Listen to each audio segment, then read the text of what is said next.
सोमनाथ मंदिर का नाम सुना है सबने? गुजरात में आया है। आप यकीन नहीं मानेंगे, सोमनाथ ट्रस्ट की ही जगह पर इन जिहादियों ने अवैध कब्जा कर लिया, खुद की मस्जिद बना दी, खुद का कब्रिस्तान बना दिया। और आज हमारे ही ट्रस्ट के लोग अपनी ही भूमि पाने के लिए लड़ रहे हैं, क्योंकि वक़फ़ ने क्लेम कर दिया, क्योंकि उनको पता है हिंदू तो सोया हुआ है, भले ना हम उनकी जगह ले ले। आपका अपना घर है, मैं आके कब्जा करूंगी, करने दोगे? हाँ या ना? हाँ या ना? तो फिर हमारे मंदिर को क्यों कब्जा करने दे रहे हो? क्योंकि अपने बाप का थोड़ी है, किसी और के बाप का है ना? तो क्या मतलब इन मंदिरों को बनाने का, इस मंदिर में इतना दान देने का, जब आप अपने मंदिरों को नहीं बचा पाते हो? द्वारकाधीश का नाम सुना सबने? गुजरात में आया है द्वारका मंदिर। कितने लोग द्वारका मंदिर गए? बहुत कम लोग। एक द्वारका है और एक बेट द्वारका है। अब मैं आपको बेट द्वारका की हकीकत बताती हूँ, इस्लामिक आक्रामकता का जीता जागता एक और सबूत आपको देती हूँ। बेट द्वारका में टोटल संख्या वहाँ की 10,000 है। वहाँ पे ओखा पोर्ट आया और ओखा पोर्ट से बाय बोट हमें जाना पड़ता है बेट द्वारका, जो 15 मिनट का रास्ता है। उस बेट द्वारका की टोटल जनसंख्या 10,000 है, उसमें मात्र हिंदू 1500 है और 8,500 मुसलमान हैं। अब आप सोचिए, और हमारा जो बेट द्वारका का जो हमारा कृष्ण मंदिर है, वो कृष्ण मंदिर चारों तरफ से जिहादियों से घिरा हुआ है। अब इससे भी शॉकिंग बात सुनिए कि 85% मुसलमानों में से 70 से 75% मुसलमानों के मकान, दुकान, घर, जमीन सब अवैध कब्जा करी हुई है। अब सबसे बड़ा प्रश्न ये आता है कि इनको बिजली का कनेक्शन किसने दिया, इनको पानी का कनेक्शन किसने दिया? हमको पानी का और बिजली का कनेक्शन चाहिए तो कागज़ दिखाने पड़ते हैं ना, हमारे तो राम जी ने भी कागज़ दिखाए, तब जाके तो अयोध्या में मंदिर बन रहा है। ये बिना कागज़ दिखाए इनको बिजली और पानी का कनेक्शन मिलता है कैसे? क्योंकि कुछ सरकारी अधिकारी जो आज के औरंगजेब और मोहम्मद गौरी बने बैठे हैं, वो खुद लिखकर इनको हमारी जगह दे रहे हैं और हम हिंदू सोए हुए हैं। क्या कभी किसी ने इन अधिकारियों से प्रश्न किया? मैं धरना देती हूँ अधिकारियों के बाहर, कलेक्टर के ऑफिस के बाहर धरना देती हूँ, 2 महिलाएं नहीं आती मेरे साथ। मुरली जी, 2 महिलाएं नहीं आती। और हिंदू के यंग बच्चे वो गांव छोड़ छोड़ के जा रहे हैं, क्योंकि वहाँ पे जो हमारे हिंदू है वो द्वारका तो जाते हैं, बेट द्वारका नहीं जाते। वहाँ टूरिज्म नहीं है, कोई हिंदू संस्था नहीं है, कोई बड़े हिंदू मंदिर नहीं है। और यकीन मानिए आने वाले 5-10 साल में बेट द्वारका जो है बेट शरीफ बनेगा, क्योंकि इंटरनेशनल मुस्लिम एसोसिएशन को वहाँ की मुस्लिम कम्युनिटी ने लिख के दे दिया है कि इसको बेट शरीफ का दर्जा दो। बस हम हिंदू जैसी कृष्ण तक बोलने में सीमित है, या हम नए नए मंदिर तो बनाएंगे पर जो मेन कृष्ण भूमि है हम उसको नहीं बचा पा रहे हैं। एक हमारे अहमदाबाद में मंदिर आया, जगन्नाथ का मंदिर, बहुत पुराना मंदिर है, वहां की जगह पर इन जिहादियों ने कब्जा कर लिया। उसका केस भी कोर्ट में चल रहा है। आप इनकी मॉडेस्ट ऑपरेंडी देखिए कि हर मंदिर के आसपास ये जिहादी अवैध कब्जा करते हैं और हम कब्जा होने भी दे रहे हैं। हम ये सोचते कि हमें क्या, हमारे बाप का थोड़ी है। और जब मेरे जैसे लोग लड़ने जाते हैं तो हमें धमकी देते हैं। मुरली जी, एक मंदिर आया है मोरबी में, अगर आप गूगल करेंगे तो बहुत हेरिटेज पैलेस है, मणि मंदिर मोरबी। इतना विशाल के जैसे संजय लीला भंसाली की पिक्चरों में कैसे बड़े बड़े विशाल महल और मंदिर दिखते हैं, वैसे उस पे अवैध दरगाह, एक छोटी सी मज़ार बनती बनती 3 माल की दरगाह बन गई, 3 माले की। 2.5 साल से उसके लिए मैं संघर्ष कर रही हूँ और मुझे जिहादियों की धमकियाँ इतनी मिली है कि मैं यहाँ पे तो बिना बॉडीगार्ड के आई हूँ। गुजरात में मुझे 4 बॉडीगार्ड के साथ ही घूमना पड़ता है, कहीं भी जाती हूँ 4 बॉडीगार्ड साथ में होते हैं।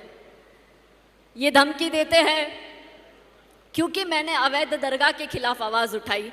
वो अवैध कब्जा कर रहे हैं तो वो सेक्युलर हो गए।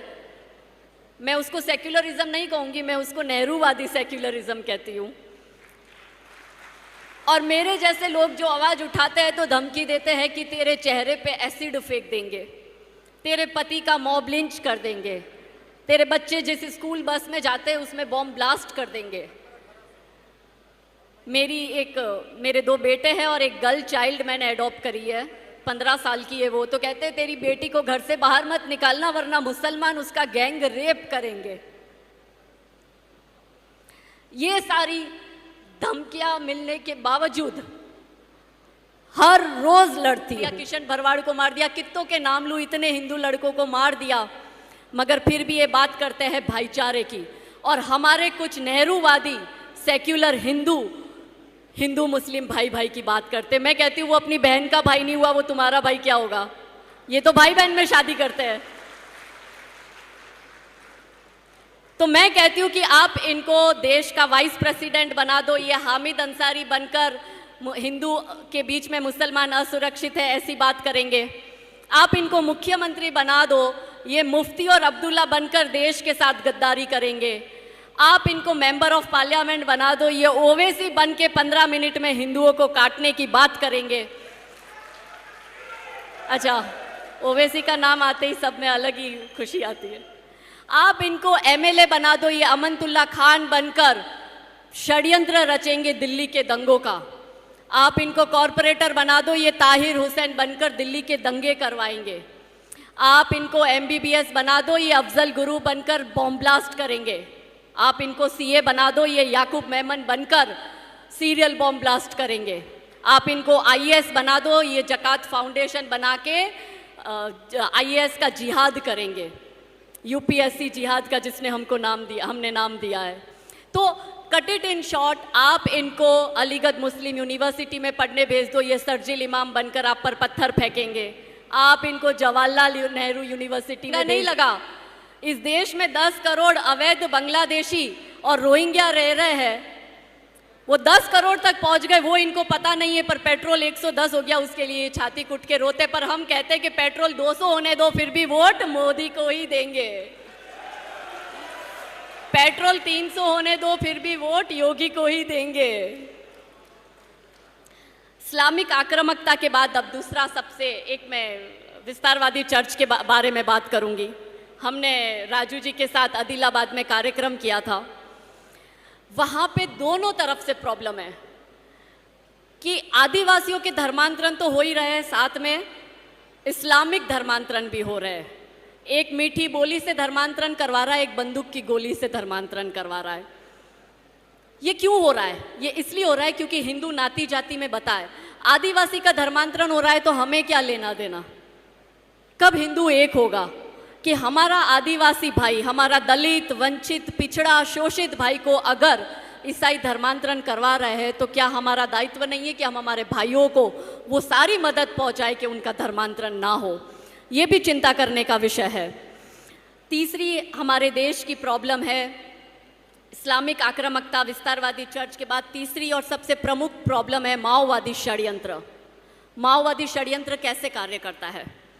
कम्युनिस्ट इस्लामिस्ट ग्रुप मिलकर षड्यंत्र रचता है। ये षड्यंत्र ऐसे रचे जाते हैं कि जैसे बॉलीवुड की फिल्में हैं। केदारनाथ फिल्में आप सबने देखी? केदारनाथ फिल्म देखी? एक हिंदू की पंडित की बेटी को एक मुस्लिम खच्चर चलाने वाले से केदारनाथ की यात्रा के वक्त प्यार हो जाता है। इन बॉलीवुड वालों की स्टोरी देखो। आप मुझे बताओ कि क्या हिंदू की लड़कियां जब 4 धाम की यात्रा पे जाती है या केदारनाथ की यात्रा पे जाती है या वैष्णो देवी की यात्रा पे जाती है, क्या हम किसी खच्चर चलाने वाले से प्यार करेंगे? किस तरह से सॉफ्ट पावर काम करता है? ये माओवादी षड्यंत्र है। आपने तूफान पिक्चर देखा होगा कि कैसे एक पढ़ी लिखी डॉक्टर लड़की को किस तरह से एक सड़क छाप लोफर मुस्लिम लड़के से प्यार हो जाता है और फिर एक्सट्रीमिस्ट दिखाते हैं हिंदू परिवार को। इसी वजह से आज देश में लव जिहाद इतना बढ़ रहा है। लव जिहाद के किस्से इतने बढ़ रहे हैं। 4-5 राज्यों में लव जिहाद का कानून भी आ गया है। गुजरात में भी लव जिहाद का कानून आ गया था, किंतु लव जिहाद की कलम 3, 4, 5 और 6 पर हाई कोर्ट ने स्टे लगाया। तो गुजरात गवर्नमेंट जो है वो अब सुप्रीम कोर्ट में हाई कोर्ट के अगेंस्ट अपील करने गई है। पर ऐसे 5-6 राज्यों में लव जिहाद के ऊपर कायदे बने हैं। हमारी लड़कियों को बॉलीवुड की फिल्में दिखा के सैफ अली खान, करीना कपूर, सलमान खान, शाहरुख खान, आमिर खान दिखाकर हमारी लड़कियों को फंसा के ले जाते हैं। हर एक इनकी बॉलीवुड की स्टोरी में देखना कि जो लड़की है वो स्वर्ण हिंदू समाज से होगी, हिंदू में भी स्वर्ण समाज की, और जो लड़का है वो सड़क छाप मुस्लिम होगा, और दिखाएंगे कि लड़की उस लड़के के पीछे पागल है। मैं इनसे कहती हूँ कि एक स्टोरी चलो मैं देती हूँ, पर बॉलीवुड वाला बनाएगा नहीं। मैं छोटी थी तब से वैष्णो देवी जा रही हूँ, हर साल जाती हूँ, और मैं खुद भी पंडित की बेटी हूँ। मुझे तो आज तक कभी किसी खच्चर चलाने वाले से प्यार नहीं हुआ, तो ये कैसे दिखाते किसी हिंदू की लड़की को खच्चर चलाने वाले से प्यार हो। कभी इनको बोलो, मैं स्टोरी देती हूँ कि एक निज़ाम या नवाब की बेटी अजमेर शरीफ की दरगाह पर चादर चढ़ाने गई है। दरगाह के बाहर एक मोची जो है वो चप्पल सिल रहा है, और लड़की जैसे ही चादर चढ़ा के बाहर आती है, लड़की की चप्पल टूटती है, और लड़की जो है उस मोची के पास चप्पल सिलवाती है, और सिलवाते सिलवाते आंखों आंखों में नैन मटक्का होता है और मोची से प्यार हो जाता है, और फिर वो निज़ाम और नवाब की लड़की जो है वो मोची के साथ भाग जाती है। ऐसी स्टोरी भी बनाओ, मगर ये ऐसी स्टोरी आपको नहीं बनाएंगे, क्योंकि इनको लव जिहाद दिखाना है, सॉफ्ट पावर के जरिए हमारी लड़कियों के दिमाग को बरगलाना है। JNU, DU, टिस यूनिवर्सिटी, भू यूनिवर्सिटी, जादवपुर यूनिवर्सिटी, ये सब, और इनको सपोर्ट करते हैं माओवादी षड्यंत्र के अंतर्गत बॉलीवुड और media, national media, international media, New York times, Washington post, ये सब इस षड्यंत्र में शामिल होते हैं। सभी शामिल है इस षड्यंत्र में, सिर्फ कन्हैया कुमार और रविश कुमारी थोड़ी है। तो ये एक पूरा ऐसा षड्यंत्र करते हैं, ऐसा प्रोपोगेंडा करते हैं कम्युनिस्ट इस्लामिस्ट एजेंडा के अंतर्गत, और हिंदुओं को बदनाम करते हैं। और सबसे अंत में है, मैं बात करती हूँ अलगाववादी आंदोलन की। अभी किसान आंदोलन हुआ, ये अलगाववादी आंदोलन है। जाट आंदोलन, ठाकुर आंदोलन, ब्राह्मण आंदोलन, पटेल आंदोलन, दलित आंदोलन, ये सारे अलगाववादी आंदोलन हैं। हिंदुओं को अलग करने के लिए आंदोलन बनाए गए हैं। हिजाब आंदोलन, जब जब चुनाव आएगा एक एक आंदोलन खड़ा होगा। मैं आज ही यहाँ से घोषणा करके जाती हूँ कि इस साल के अंत में गुजरात में चुनाव है, देख लेना कितने आंदोलन होते हैं, कितने दंगे करवाएंगे ये लोग।